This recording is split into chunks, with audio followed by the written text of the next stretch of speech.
Record. Yay. All right. So everybody, we have Karl Lee with us. So Karl, tell us a little bit about yourself.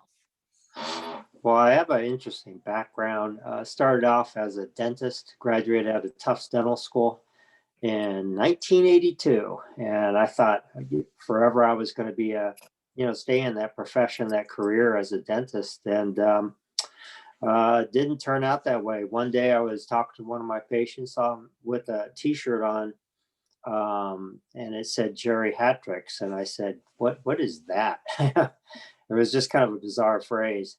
Geriatrics, being a play on words, is for the older population, but in this case, it was a group that was dedicated to helping military veterans learn the sport of hockey. Wow, nice. Yeah. So, and me being kind of a tennis nut per se, because I played it throughout my entire life. Yeah. So I wanted to asked them, is there any group dedicated for tennis in a similar vein? He said not that he knew of, at least not in the Washington, D.C. area. And so I said, I'm going to have to start one. And yeah, you see a need, that's what you have to do. Yeah. So I said, okay, in 2017, we started one. 2018, we became incorporated as a 501(c)(3), and we've been going ever since, and basically work with the Warrior in Transition Brigade. So what does that mean, a warrior in transition? Well, what they don't call them like, I guess, retirees or whatever anymore, because they're just in the transition phase into civilian life. And part of that is both from a mental and physical standpoint. Because, they have to adapt to many different, civilian circumstances, which isn't on the military field. So that's what we did there. And later on, so I became before my son was even born, I became a USPTA instructor. And I just wanted to use tennis as a avenue to help these veterans out. Now, are you a veteran yourself? No, my dad was from World War II. Nice. And what are some obstacles they face when transitioning into civilian life? That's a good question. A lot of them will face just really kind of a lack of confidence. They feel because they have lost limbs or PTSD or what we call TBI, traumatic brain injury, their level of cognition, their level of intake of data is just altered. A lot of, for example, one time I had a group out by a swimming pool, and we were playing tennis there. And all these kids were slapping the water with what are those little foam? What are they called? Noodles. And so it makes a really loud sound, like a crack, and so they would instantly flinch, because it was like gunfire. Yeah, so it brings back like different memories and different triggers. Right. Yeah. In fact, you have to be very aware of sensory trigger mechanisms. So that's very important. So, and what I saw was that there was definitely a need not only to teach tennis to these military veterans, but how can I help them to adapt to the game of tennis? So I thought, let's teach it differently. Instead of getting them to adapt to this is how you hit a forehand. You adapt to more of them. Exactly. So I changed the methodology. What are some things you've done to do that? Well, one of the first things I did was I became a personal trainer through National Strength and Conditioning Association. And then I also became a corrective exercise specialist. So, that name does sound kind of funny. Yeah, so I did that, and also got the ITPA certification, which is teaching tennis biomechanically. Doug Eng has helped me through that, and he recommended that. Yeah, so that what was does great. It mean to teach tennis biomechanically? Well, we're looking at movement patterns, and we teach them looking at maybe, say, for example, put them through a functional movement screen and see if they have any movement deficits. Say, for example, what we call GERD or glenoid humeral internal rotation deficit. They can't turn, they can't rotate their shoulder. Some of them have Right. IED, shrapnel injuries, surgeries, etc. So we'll say, what are some of the corrective exercises that we can do to help free up this motion or adapt their motion? So we had another veteran who's a left side paralysis victim. Right. And so we taught him to use more of his wrists of his right hand and build up his right side. Uh, and again, he just has to watch his landing on his left side because of the deficit thereof.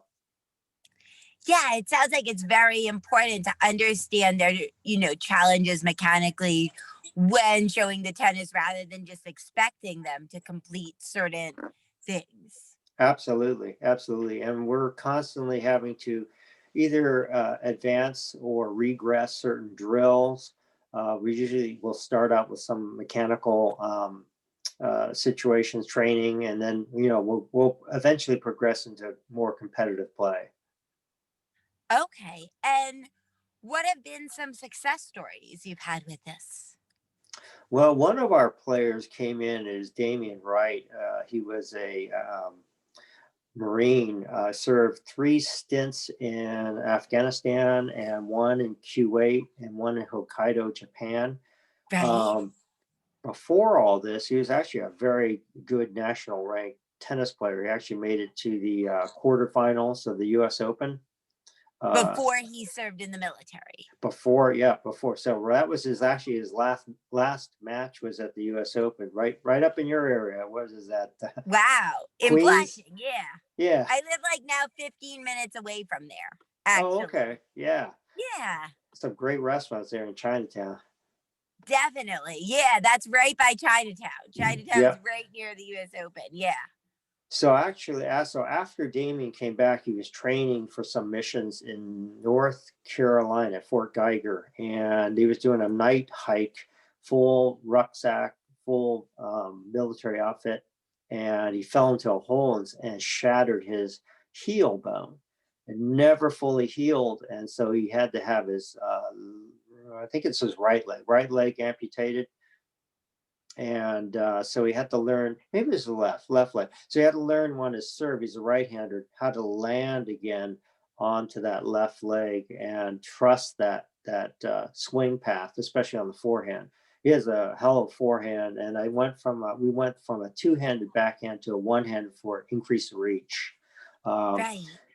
and lately he actually developed a shoulder problem, but he was training with Francis Tiafo Wow. Damn. over. Yeah. So he's also an instructor, became an instructor also with the tennis center at College Park, helping their program out. And he made it to, I think, it was either fifth or third in the world on the TAP tennis league, which is, the stand-up tennis for people who are adaptive.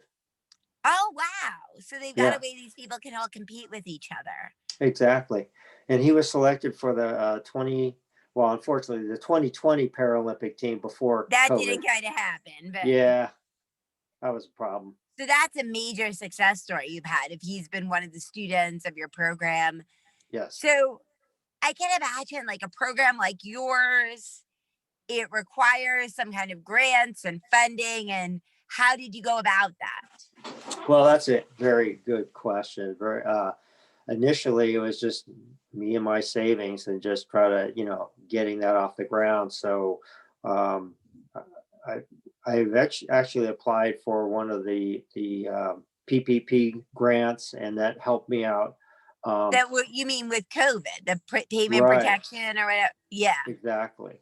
And so that helped me and allowed me to get a website designed, and then putting more content into that. And then that has a donation page as well. So that's a little bit. We also got an initial grant from Geico, and Geico. mhm, Wow. where is it? That salamander, that newt, whatever guy. The Yeah, gecko, or yeah, well, I Geico guess Geico's gecko. Yeah, everywhere because I that's get what it my is. insurance from them, and I don't think I would be insured. I have such a bad driving record. I don't know if I'd be insured if it weren't for Geico. So No, they're saving lives all over. there's a plug. Yeah. But yeah, so we got little bits, but most of what I'm working on right now is kind of I got in touch with the Yellow Ribbon Fund, and we're looking into some avenues thereof. One thing we have to do, I always think is it's like a three-headed monster. One, we're looking for financial support. Two, we're looking for dissemination or communication of adaptive tennis. Just what is adaptive tennis? Yeah. And then three, we're looking for recruitment. And I'm looking beyond just the military. I'm looking for people who are traumatic accident, cognitive situations, or even genetic conditions. Even People if are they're not born. a vet. Exactly. Perhaps even expanding into, for example, domestic violence victims or foster kids, or anybody who feels a bit on the outside, and using tennis as a road to reintegrate into society. I think that's very, very important. Absolutely. And it helps, certainly, like you had mentioned before, it helps with building up confidence. And just when you are able to accomplish tasks and achieve something, you're like, well, maybe I can do something else. Maybe I can go out and get that job, like stuff like that. I'm sure the confidence transfers over. Absolutely. And it's not just on the court. It's just one aspect of their entire lives. So if they feel confident on the court, well, yes, they can feel confident in other aspects of their entire lives. A lot of times, one of the wives of one of the veterans said to me is that sometimes these veterans come home and they just stew in their own self-isolation. And that's why there's such a high suicide rate and depression rate amongst veterans. Yeah. Now, are you guys working in conjunction with any therapists with this program? Well, not per se our program, but they do have appointments with again, part of their Warriors in Transition is going through levels of psychological adaptation and training. And again, they're just kind of fully analyzed before they're allowed to integrate into civilian life. And what, like, presumably now there are more coaches besides you, and what makes like a good coach with this, population? Actually, we talked about that because I'm on the USTA National Committee for Adaptive Tennis, and Nice. we're actually having a meeting Wednesday. We're trying to integrate tennis into the adaptive community, not not just on veterans, but and that's part of the situation. How do we teach the teachers? So how are we developing the curriculum which can be accessible and usable for the tennis instructors? And one of the barriers that I think we see is that we can't teach traditionally. We have to teach beyond. In other words, I think that it's very important to have at least a basic understanding of biomechanics and corrective exercise. It would be Right. very nice. Yeah, it would be very nice if we had a dual certification, and not only in as a USPTA instructor, but also as a certified personal trainer. I've learned so much through personal training in corrective Right. exercise. I mean, so it sounds like knowledge in those base areas, it's what's going to help people, excel as a coach in adaptive tennis. And what are you Absolutely. guys doing to like recruit more coaches? And like, is this something you want to expand into other parts of the nation? Yes, currently the USPTA is working with the USTA, and that's part of. We haven't had our first meeting yet, but that's the crux of what we're trying to do for this year and beyond. Obviously, we're going to be hampered by COVID, but we want to. Right now, and I help to contribute for a adaptive tennis manual, A to Z. What do the coaches need to know? So Jason Allen of the USTA. and Lisa Pugliese and Steve Kappas, and there's a litany of people who's working together on this national committee to really put forth a concise manual that can really help the instructors teach adaptive tennis. Cool. And that's something you're working on now and hoping to finish and get it done. Exactly. And um like, would you say you expanded into other areas and someone, I don't know, in New York decides they want to have an adaptive tennis program or they want to build up like a warrior program, how can you help them? Can you guide them? And what would happen if someone like me wanted to start something like that? Well, that's what we're working on right now. We're trying to develop online modules in different certification areas so that the uh, regular tennis coach could learn how to teach adaptive tennis. Again, it was just like the high performance or cardio tennis or Right. anything else. It would just be another avenue of expansion of our tennis careers. So we've always had, for example, wheelchair tennis, both Yeah. pro and amateur, and what we call able-bodied tennis. But this is the third phase, if you will. We have people when Mike Ray of the Warriors in Transition said to me, "Look, when these soldiers come in, they're not. They come into the military. They're not damaged goods per se. They're fully able and capable, but because of injuries or whatnot, they are transitioned into this our program. Now they don't want to. A lot of them don't want to stay in the wheelchair, but that's sometimes the doctors tend to put them in boxes, and they can't escape out of that." So meaning like that they unnecessarily put them in these boxes and they might not need to be in a wheelchair, Well, they may need to be at that time. but However, not they for their entire life. exactly. So what we're trying to do is get them to progress, to realize the full potential and realize, look, this is only one stepping stone. Let's advance from here. And if you have some physical challenges, are there different ways that you hit the ball and execute certain strokes? Absolutely. We had one person with a shrapnel wound in his right shoulder, so we actually had to switch them into hitting left-handed. Uh, Right. and vice versa for another player who had a metal implant in their left femur. So again, we had to learn different rotation mechanics and landings. Trusting the right side more than the left. And again, sometimes like with another player who was a stroke victim, he is allowed two bounces because of mobility issues, but teaching him actually the side slice as well to again be able to work the ball in different manners. So whatever it is, we just adapt them to it. Okay. So it's just about like figuring out new strategies. And are like the drills and the way you would conduct a lesson, is that any different? Is there different ways to approach the actual like structure of a lesson?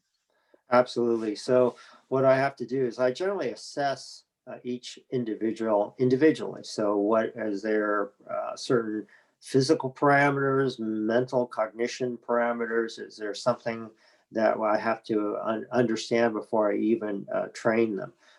We generally progress with a warm up and then some kind of a stretching routine, and then go into mechanical strokes. And I'll usually do dead ball feeds at first just to get a little hands on, and then Right. I'll start to back up a little bit. But it depends upon level of play. So usually we'll have a couple courts going. So I can set up the more advanced players on one side and, keep maybe just do some more stroke mechanics on the other side. Nice. Okay, cool. And have any of the participants, I guess, resisted in participating? And what did you receive any resistance to it? Um, Once they get there, no. Most of the players are very good. As far as some of them actually requested more time to play, and they wanted Yeah. to be on the court longer. And but we're constrained by, the club is, where I'm teaching at. They are more than generous to donate their court time to us. So Good. yeah, so I try to do that, but the main thing is that I see is that they tend to be more self isolated. They tend to just go into kind of this kind of black hole, if you will, and it either will sit there and play video games or won't come out of the room. And what we have to do is draw them out. So that's why we have a lot of team games, team playing. We'll have add-ins. We'll just have 4-on-4. So these are all ways to force them to interact with different people and like break that black hole that they're in. Exactly. We want them to really try to trust themselves, trust the integration, trust the relationship factor. Um, it's hard once you've kind of experienced that. I can't say for it, but just talking to some of the players, what they've experienced is just mind-boggling. We had one fellow jumping out of helicopters, was a chaplain, and would give last rites to the people in the field, and he was just had lung damage, and just Yeah. back damage just from jumping out of a helicopter so much. But he was actually one of my better players. He could really rip that ball too. And what are like some future plans you have for this, like in terms of the program? What are some future plans, or what's like your big vision for this? If money were no object, what would be your wish for this? That's a great question. I love that one. Um, my biggest ambition would be to fully expand this, obviously nationwide, so that we could have this as a huge segment. A lot of people, when I mention adaptive tennis, just kind of look at me quizzically and just go, "What's that?" So I want to, again, looking at the three uh, fronts, again, be financially stable, so we're able to increase this program. Two, just recruit more players, not just from military, but from all aspects, whether it be trauma or accidents or, congenital or something like that. And then three, communicate, get the word out throughout the nation that, hey, these people, just because you're missing something or not complete, quote unquote, that doesn't make you less than a whole person. We want to use tennis as an avenue of finding your way back. And if money was no object, I would definitely build a national center with a complete physical training aspect, so we could, train their deficits, and get them to become a better player. Period. So we're going big time with this. We're going nationwide. That's what Um, our aim is. Yeah. I mean, I guess if you had the funding, you could really do that. You could almost do the equivalent of what the USTA has done in Lake Nona, where you have a national training center. So, how have you recruited people for the program? Like, it seems like kind of a weird kind of task, like where you would find them. Like, how have you gone about that? Well, that's where networking comes into play most of all. There's many groups like the Amputee Coalition, like the Veterans with Service Dogs, and again, just meeting people of other veterans. I think there's over something like 30,000 veterans organization here in the DC area alone. Nice. And so what you have to do is just one by one, just keep networking one person, ex wounded warrior from the Bush administration. Like I said, talking with people of the Yellow Ribbon Fund.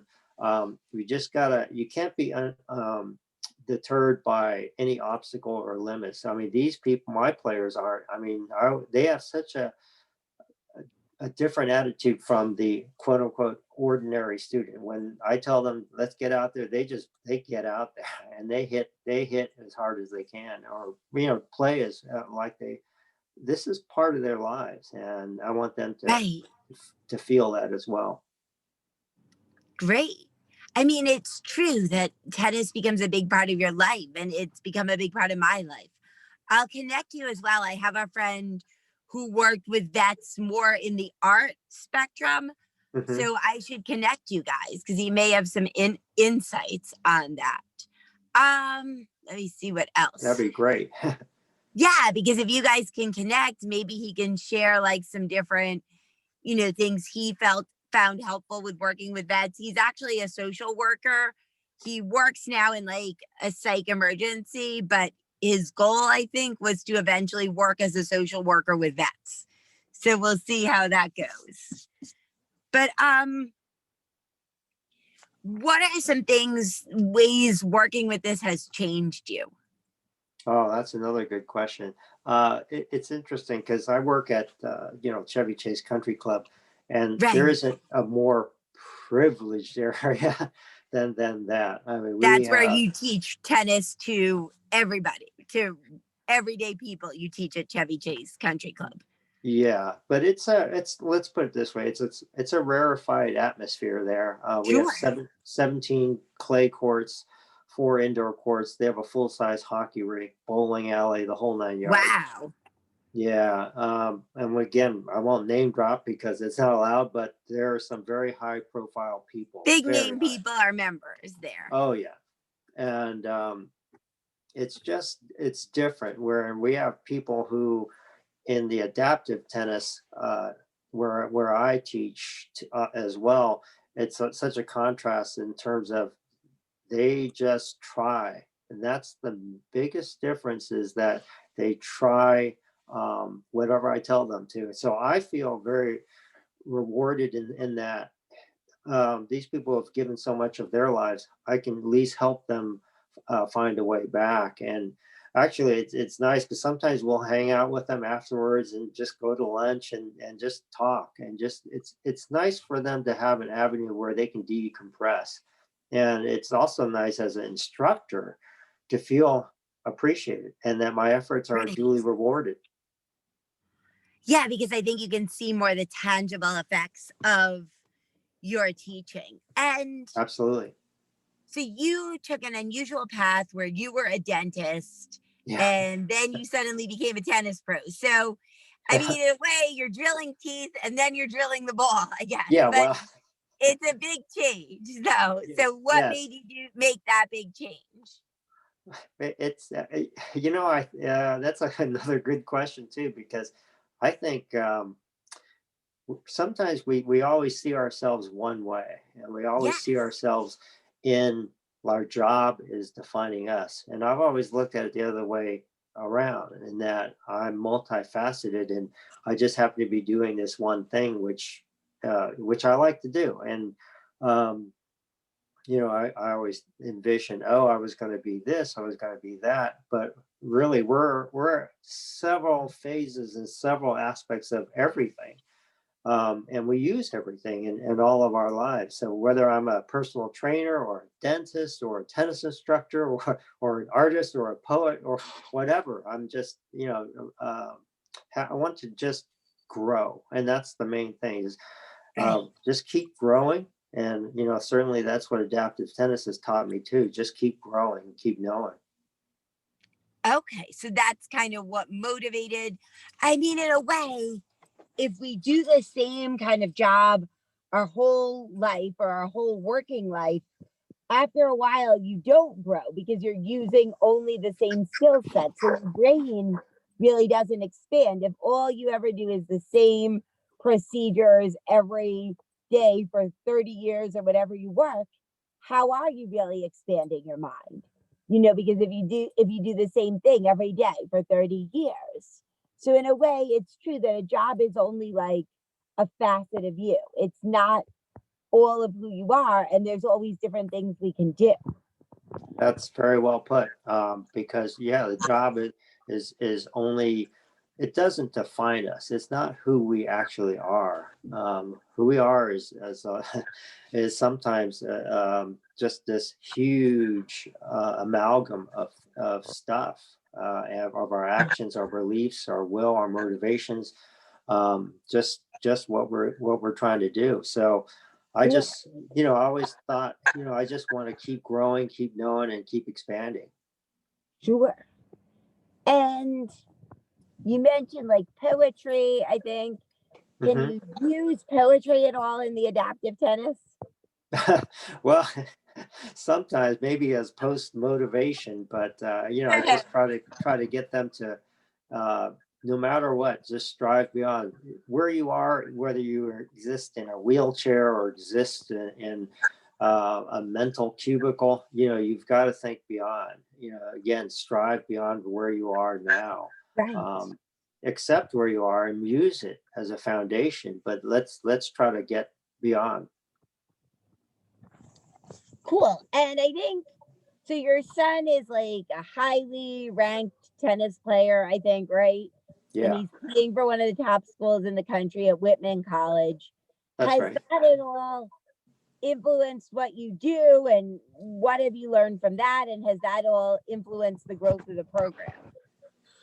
Yeah, it's funny because of COVID, he's had to come home.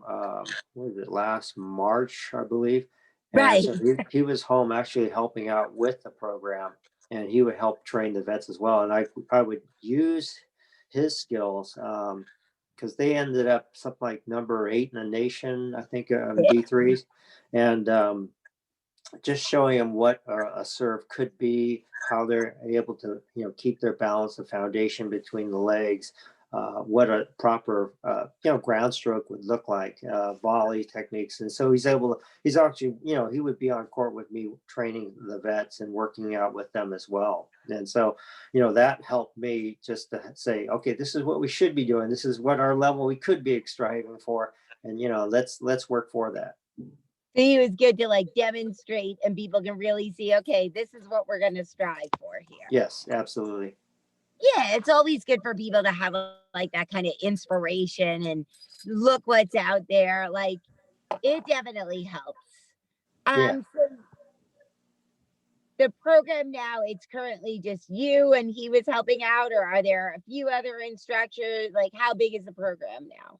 Well, basically it's the traditional me, myself, and I. I mean, that is what most stuff starts with because that's all you really need at the beginning. Exactly, exactly. But now and then we'll have a few guest instructors drop in. Like I said, my son helps out. But on the whole, that's where we are now. And again, part of our funding is getting more people, getting more of a social media type person who could Sure. videographer. I want to create little bios, put that on the website, and again send that out to people as we network to obtain even more funding, even more recruitment, and even more communication.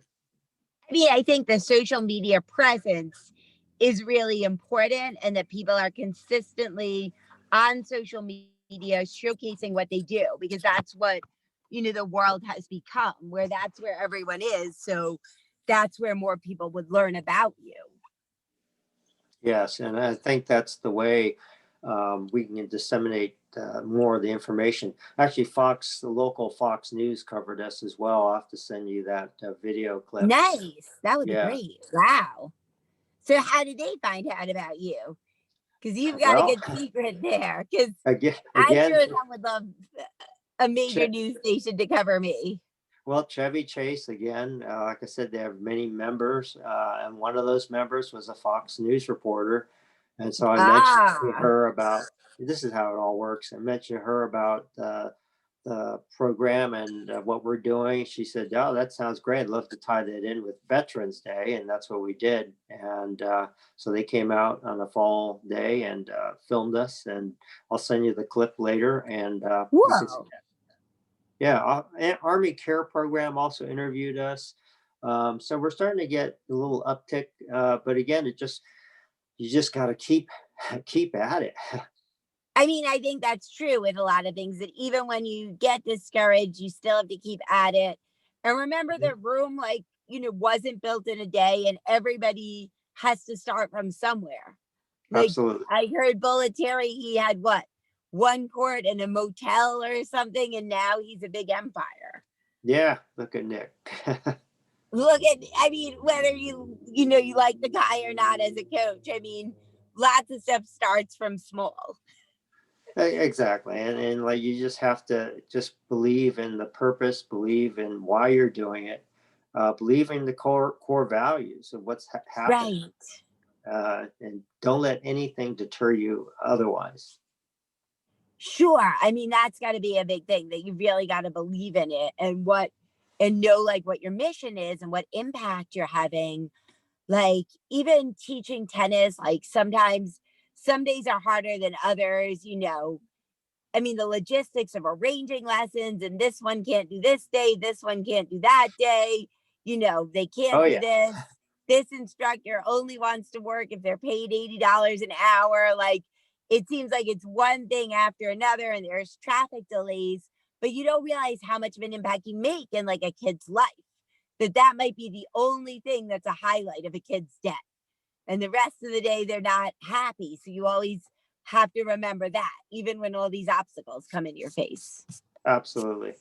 Absolutely. And, just realize what is the actual reason why you're teaching. In term for, you mentioned before, what do I get out of it? Well, when you're teaching the military veterans, and they're just so grateful. One of them said to me, because this is the highlight of my week. I just look forward to this. And it's Yeah. like, well, thank you. And thank you for your service. Now, this is another odd question. So, you teach a bunch of other people at Chevy Chase Country Club. And how does your experience with the vets and the warriors influence how you teach the other people at Chevy Chase?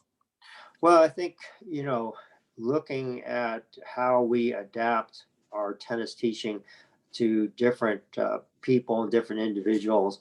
Again, for example, there was a player who was having a problem with the backhand, would lead with their elbow.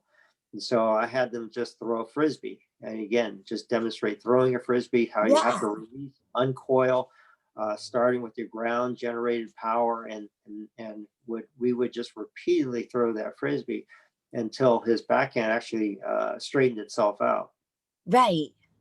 And so I can take a lot of the parameters. I kind of teach outside the box, if you will. One of my fellow pros said, "You're like a mad scientist. You do anything to get someone to play better." And that's pretty much true. That's what all pros should be like, I think. Like, you shouldn't settle and say, well, oh, well, this guy's just going to stink. Like, you got to do whatever you can to help them. Well, I agree with you. However, I've seen other people not teach that way. They teach the same lesson again and again and again, and no matter who it is. And so that's when I started saying that, wait a minute, let's change our methodology of teaching to adapt to the player rather than vice versa. And you think like a lot of instructors maybe would benefit if they also got the personal training certificate? Oh, 100, 1,000? Can I say 1,000%? Yeah, yeah. Let's go for the Yeah. moon. Yeah, definitely. Because I've learned so much just doing personal training, either dynamic stretching exercises, cool down, warm up procedures, just how the body functions. Sure. Why do they not want to pronate? Or is it a function of the grip? Is it how they're perceiving it? There's so many what we call arm hitters in tennis rather than looking at the ground-based power. So that's why I've incorporated using, for example, med balls, instability balls, ladder training, a lot of movement training. And so, my big thing is try to get people to move properly so that they can move better biomechanically. Sure. And let me think. That's So right. we're going to have to wrap this up soon, but this has been great. How can Thank you. people find you and find out more about what you're doing? Well, our website is adaptivetennisus.com. And my Okay. cell phone number is 301-366-1351. Ah, And I'm also at karl.lee@verizon.net. So those three ways. But generally, if you check the website out, they have all my personal information, how to they get in have all touch your with me. links there. Yeah, adaptivetennisus.com. Nice. All right. So they either want to donate or they want to be involved in the program or they just think you're cool. They've got all the ways they need to find you. Well, it has a lot of our media page, and has a story that I wrote about Damien, and it's kind of an interesting read just to see how he's Yeah. overcome his issues and where he is now. Cool. All right. Do you have anything you want to add before we wrap this up? No, everything was great. Thank you very much for the opportunity, and No, this was awesome. I'll send you the video link or the video as well of the Yeah, Fox that News would be coverage. cool. Yeah. All right. Awesome. Have a great afternoon All right. and Take hope Bear care. has a good flight. Thank you. Bye bye. Bye.